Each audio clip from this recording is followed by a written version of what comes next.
এই মুহূর্তে যারা আমার চ্যানেলটি দেখছেন সবাইকে সুমাস কিচেনে স্বাগতম।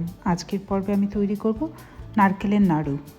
নাড়ু বানাবার জন্য এখানে আমি ছোট সাইজের একটি নারকেল নিয়েছি। নারকেলটাকে ভেঙে পানিটা আলাদা করে নিচ্ছি। এবারে নারকেলটাকে কুড়িয়ে নিচ্ছি।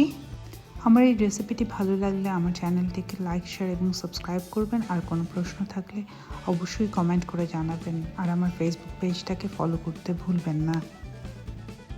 কাপে করে মেপে দেখাচ্ছি এখানে আমার কতটা পরিমাণে নারকেল হয়েছে। এখানে আমার 1 কাপ এবং 1/4 কাপ পরিমাণে নারকেল আছে কোরানো নারকেলের সাথে দিয়ে দিচ্ছি 1/2 কাপ পরিমাণে গুড়। এখানে আমি আখের গুড়টা ব্যবহার করেছি। গুড় আর নারকেলটাকে হাত দিয়ে খুব ভালো করে কচলে মেখে নিচ্ছি। এভাবে দুধটাকে নারকেলের সাথে মাখিয়ে নেওয়ার কারণে নারকেলের পাকটা খুব সুন্দরভাবে আসবে।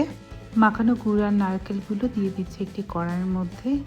এবারে যে বাটিটা রয়েছে এই বাটিটার মধ্যে 1 টেবিল চামচ পরিমাণে পানি দিয়ে বাটিটাকে ধুয়ে সেই পানিটা দিয়ে দিচ্ছি কড়াইয়ের মধ্যে। চুলাটাকে অন করে দিচ্ছি। এবার চুলার আঁচটাকে মিডিয়ামে রেখে নারকেলের গুড়টাকে অনবরত নাড়তে হবে। প্রায় 6 মিনিট নাড়ার পরে চুলার আঁচটাকে মিডিয়াম লোতে করে দিচ্ছি।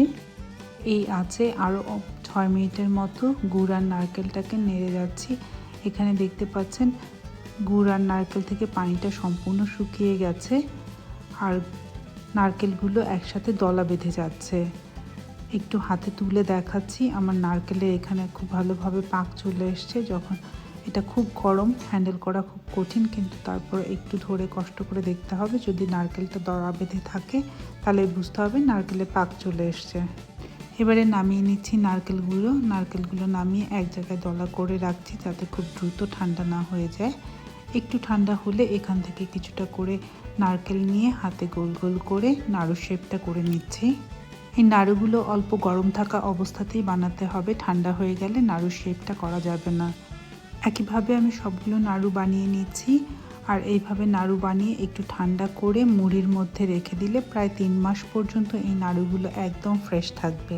আশা করছি আমার এই রেসিপিটি আপনাদের ভালো লাগবে আর বুঝতে সহজ হবে। কোনো প্রশ্ন থাকলে অবশ্যই কমেন্ট করে জানাবেন। ধন্যবাদ সবাইকে আমার চ্যানেলটি দেখার জন্য। আবারও দেখা হবে সুমাস কিচেনে নতুন কোনো রান্না নিয়ে। ততক্ষণ সবাই ভালো থাকবেন। ধন্যবাদ।